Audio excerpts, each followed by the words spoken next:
रमेश अपनी पूरी जान लगाकर सरिता को खुश करने में लगा हुआ था। सरिता की प्यार भरी सिसकियां उस कमरे में गूंज रही थी। तभी सरिता रमेश से बोलते हैं कि मुझे छोड़ दो, रहने दो। लेकिन जो रमेश था वो जानवर बना हुआ था। वो इस खेल को और तेजी के साथ खेलने लगता है। तभी सरिता दर्द से तड़प उठती है। वो रमेश से बोलती है कि क्या खाकर आए हो और क्या करोगे। और तभी सरिता रमेश को जोर से जकड़ लेती है, और जब वो रमेश को जकड़ती है तो रमेश ठंडा पड़ जाता है। ठंडा पड़ने के बाद रमेश और सरिता वहीं पर बिस्तर पर गिरकर बेसुध होकर सो जाते हैं। कौन थी ये अन्नू, कौन थी सरिता और कौन था ये रमेश? क्यों खेला जा रहा था इन दोनों के बीच नाजायज संबंधों का खेल? दोस्तों, ये सच्ची घटना उत्तर प्रदेश का एक जिला है सीतापुर, सीतापुर की है। सीतापुर की रहने वाली दो औरतों ने कई रिक्शे वालों के साथ नाजायज संबंध बनाए थे। इस घटना में अभी बहुत कुछ बाकी है। घटना में आप लोग बने रहिए। नमस्कार, मेरा नाम है मोहित। आप सभी का स्वागत है अनोखा जुर्म में। 23 सितंबर सन 2013, लखनऊ उत्तर प्रदेश। लखनऊ के पास एक जिला लगता है सीतापुर, और सीतापुर के रहने वाले उदय प्रताप की इकलौती बेटी थी सरिता। और परिवार में कुल 3 सदस्य थे। उदय प्रताप, उनकी पत्नी और उनकी बेटी सरिता। उदय प्रताप जल निगम के अधिकारी थे और अब रिटायर होकर घर में आ गए थे और घर की देखभाल करते थे। अच्छा, जो उनकी बेटी थी सरिता, वो पास में ही एक सरकारी बैंक में कैशियर के पद पर कार्यरत थी। अब जिंदगी की जो गाड़ी है वो बहुत ही अच्छे तरीके से चलती है, लेकिन हर बाप को जो टेंशन होती है कि लड़की बड़ी हो गई है, बेटी बड़ी हो गई है, अब इसकी शादी करनी है। जो उदय प्रताप थे, इन्होंने अपने रिश्तेदारी में बोल रखा था कि कोई अच्छा लड़का हो तो बताना। एक दिन उदय प्रताप के साडू एक रिश्ता लेकर आते हैं। वो बताते हैं कि जो लड़का है उसका नाम सूर्यकांत है, अच्छा खासा परिवार है, संपन्न लोग हैं। उदय प्रताप अपने घर में बात करता है। घर में सब लोग तैयार हो जाते हैं। अब सबसे पहले लड़की दिखाई की रस्मों की स्टार्ट की जाती है। रस्म में सूर्यकांत और उसका परिवार इनके घर आते हैं, उदय प्रताप के घर पर आते हैं। ये लोग सरिता को पहली नजर में ही पसंद कर लेते हैं, क्योंकि सरिता जो है दिखने में काफी सुंदर थी, ऊपर से सरकारी बैंक की नौकरी भी थी। कोई कैसे ठुकरा सकता है ऐसा रिश्ता।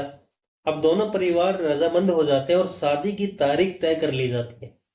1 दिसंबर 2014 सरिता और सूर्यकांत एक दूसरे के साथ शादी के बंधन में बंध जाते हैं। दोनों परिवार इन दोनों को आशीर्वाद देते हैं। अब सरिता सूर्यकांत की हो गई थी और सूर्यकांत सरिता का हो गया था। जिंदगी खुशनुमा तरीके से आगे बढ़ती है। कब 2 साल गुजर जाते हैं किसी को पता ही नहीं चलता है, और साल आ जाता है 2016। 2016 में सूर्यकांत सरिता के ऊपर दबाव बनाने लगता है कि तुम अपनी नौकरी छोड़ दो और आकर घर संभालो, क्योंकि कमाने के लिए मैं काफी हूं। अब सरिता को जब ये बात पता चलती है तो उसको बड़ा दुख होता है। वो बोलती है कि कैसे संभव हो सकता है, चाहे कुछ भी हो जाए मैं अपनी नौकरी कभी भी नहीं छोड़ सकती। और सूर्यकांत को बुरा लगने लगता है कि उसने इतनी बार बोला है सरिता से कि जॉब छोड़ दो, लेकिन वो सुन ही नहीं रही है। एक दिन सरिता और सूर्यकांत में भयंकर झगड़ा हो जाता है। लड़ाई होने के बाद वो गुस्से में आकर सूर्यकांत सरिता को एक दो थप्पड़ भी मार देता है। अब सरिता तुरंत अपना सामान उठाती है और उस घर से अपने घर आ जाती है। आने के बाद वो बोलते हैं कि मैं दोबारा सूर्यकांत के पास कभी नहीं जाऊंगी। एक तो वो कुछ करते नहीं है, दूसरा मुझसे बोलते हैं कि मैं अपनी जॉब छोड़ दूं, जो कि मुमकिन नहीं है। अब जब दोनों घर वालों के बीच ये बात पता चलती है तो दोनों घर वाले आपस में बैठते हैं, बात करते हैं। लेकिन सरिता मन बना चुकी थी कि वो वापस सूर्यकांत के पास कभी भी नहीं जाएगी। कुल मिलाकर 2016 में सरिता सूर्यकांत से तलाक ले लेती है और अपने माँ बाप के साथ रहने लगती है। जिस बैंक में सरिता काम करती थी वो बैंक सरिता के माँ बाप के घर से थोड़ी दूर पड़ता था।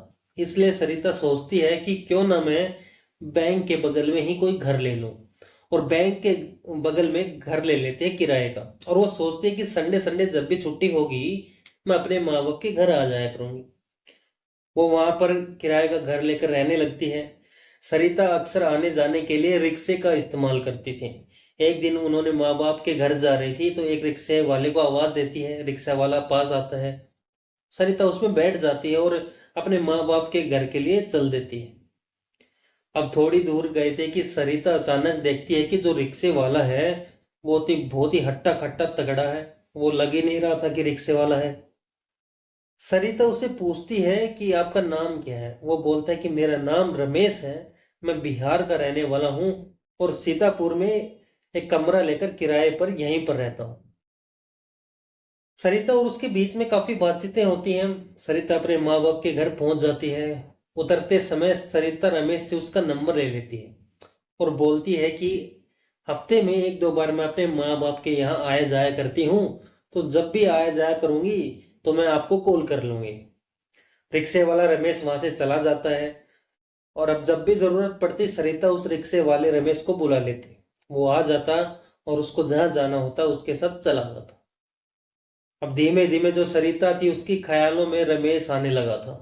एक दिन लेटे लेटे सरिता रमेश के बारे में सोच रही थी कि कितना हट्टा खट्टा है, कितना तगड़ा है, कितना जवान है। ये सब ख्यालात उसके दिमाग में आ रहे थे।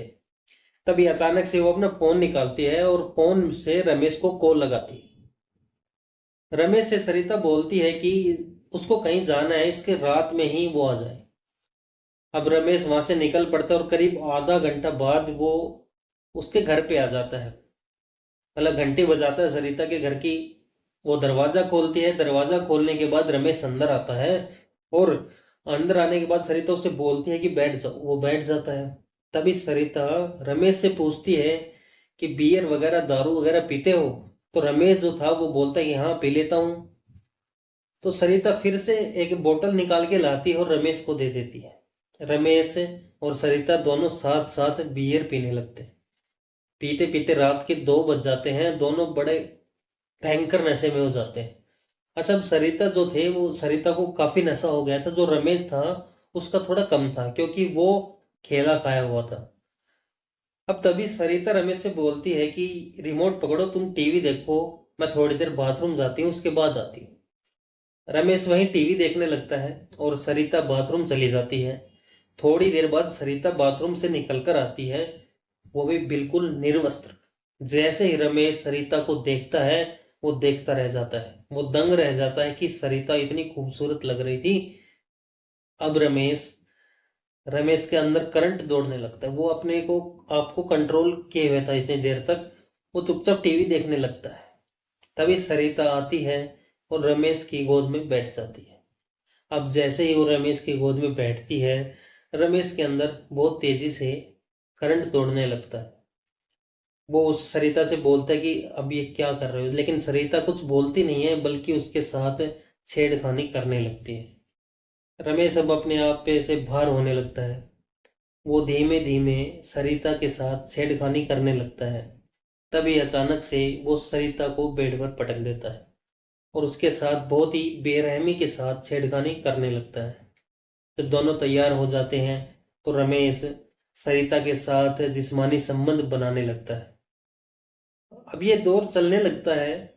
सरिता की कराहट से पूरा कमरा गूंज रहा था। रमेश ताबड़तोड़ अपने खेल में लगा हुआ था। उस दिन सरिता को रमेश कई बार शारीरिक सुख देता है। सुख देने के बाद वो वहीं पर गिरकर सो जाता है। दोनों निर्वस्त्र होकर सो जाते हैं। अब रोज का काम हो गया था। जब ये सरिता का मन करता वो रमेश को बुला लेती थी और दोनों जमकर रंगरेलियां बनाने लगते थे। एक दिन सरिता की बैंक में अन्नू नाम की एक लड़की आती है। उसके नई नई जॉब लगी थी और वो शाहजहांपुर की रहने वाली थी। सीतापुर में उसकी कोई जान पहचान का नहीं था। लेकिन तभी सरिता से अन्नू बोलती है कि क्या तुम्हारे यहाँ शेयरिंग रूम मिलेगा? अगर मिल जाए तो मैं तुम्हारे साथ रह जाती हूँ, आधा किराया मैं भी दे दूंगी। सरिता को ये बात पसंद आ जाती है। वो बोलती है ठीक है, तुम रह सकती हो। उसी दिन से सरिता और अनु उस घर में रहने लगते हैं। एक कमरे में अनु रहती थी और एक कमरे में सरिता रहती थी। एक दिन रमेश जब सरिता के साथ जिस्मानी संबंध बना रहा था तो सरिता की तेज तेज आवाजें अनु के कमरे में भी जा रही थी। तभी अनु को अजीब लगता है। वो उठकर आती है और सरिता के कमरे में झांक कर देखती है तो दंग रह जाती है। वो देखती है कि एक आदमी जानवरों की तरह सरिता के साथ शारीरिक संबंध बना रहा है। वो देखकर शौक हो जाती है। वो वापस आकर चुपचाप अपने कमरे में लेट जाती है। अब जो अन्नू थी वो रोज छुप छुप कर सरिता और रमेश के साथ जो संबंध होता था वो देखने लगी थी। इस खेल में अन्नू को भी मजा आने लगा था। उसका भी मन करने लगा था कि रमेश नाम के बंदे के साथ वो भी हम बिस्तर हो। एक दिन अन्नू मजाक मजाक में सरिता से पूछ लेते कि कौन है जो रात में आता। तभी जो सरिता थी वो हंसने लगती है। वो बोलती है कि वो तो तुम्हें भी चाहिए क्या। तभी अन्नू बोलती है कि क्यों, क्या मेरा मन नहीं होता है। अब दोनों ये कहकर हंसने लगते हैं। सरिता बोलती है कि टेंशन मत लो, तुम्हारा भी नंबर आएगा। 10 दिसंबर को सरिता का बर्थडे था। उस दिन सरिता और अनु दोनों ने बैंक से छुट्टी ले रखी थी। दोनों सुबह से अपने बर्थडे की तैयारियों में लगी हुई थी। उन लोगों ने बहुत सारा खाने और पीने का सामान मंगा रखा था। दोपहर से दोनों खाना और पीना स्टार्ट कर देते हैं। शाम तक दोनों भयंकर नशे में हो जाते हैं। तभी अनु सरिता से बोलते हैं कि रमेश को भी फोन कर दो, वो भी हो जाए, वो भी हमारे साथ पार्टी ज्वाइन कर ले। सरिता रमेश को फोन करते ही करीब 1 घंटे बाद रमेश आ जाता है और इनके साथ पार्टी ज्वाइन कर लेता है। रात तक तीनों भयंकर नशे में हो जाते हैं। तभी रमेश के साथ सरिता छेड़खानी करने लगती है। रमेश इशारों में बोलता है कि अन्नू बैठी है, लेकिन सरिता बोलती है कि नहीं, आज तो तुम्हें दोनों के साथ करना होगा। अब रमेश खुश हो जाता है कि चलो दो दो के साथ करना पड़ेगा। रमेश दोनों के कपड़े एक साथ उतार देता है। अब तीनों बिल्कुल निर्वस्त्र थे। तभी रमेश अपने जोश में आ जाता है और दोनों के साथ अन्नू और सरिता के साथ शारीरिक संबंध बनाने लगता है। करीब 1 घंटे तक ये ताबड़तोड़ खेल चलता रहता है। उसके बाद तीनों थक कर वहीं सो जाते हैं। सुबह अचानक से सरिता की आंख खुलती है। उसको महसूस करती है कि वो कोई औरत तेज बाहर से चिल्ला रही है। बाहर से देखती है कि एक औरत है और वो कह रही है कि रमेश कहाँ है। तभी रमेश वहां अंदर से आ जाता है। वो जैसे ही उस औरत को देखता है उसके सामने हाथ पैर जोड़ने लगता है और बोलता है कि मुझसे गलती हो गई है, दोबारा ऐसी गलती नहीं होगी। दरअसल वो औरत रमेश की पत्नी थी। अब जो सरिता थी उसको काटो तो खून नहीं। सरिता को जब पता चलता है कि ये पत्नी रमेश की है तो उसकी हालत खराब हो जाती है। जो रमेश की पत्नी थी वो बहुत जोर से चिल्ला रही थी। वहां पर आस पड़ोस के लोग इकट्ठा हो गए थे। तभी सरिता उसको अंदर ले जाती है और उससे माफी मांगती है कि हम लोग जो ये खेल खेल रहे हैं ये बहुत ही गलत है, आगे से ऐसा नहीं होगा। रमेश की पत्नी रमेश को वहां से लेकर चली जाती है। दोबारा रमेश सरिता और अन्नू की जिंदगी में फिर कभी नहीं आया। तो दोस्तों ये थी आज की सच्ची घटना। उम्मीद करता हूँ कि आप सब लोग खुश होंगे। धन्यवाद। नेक्स्ट वीडियो में मिलते हैं।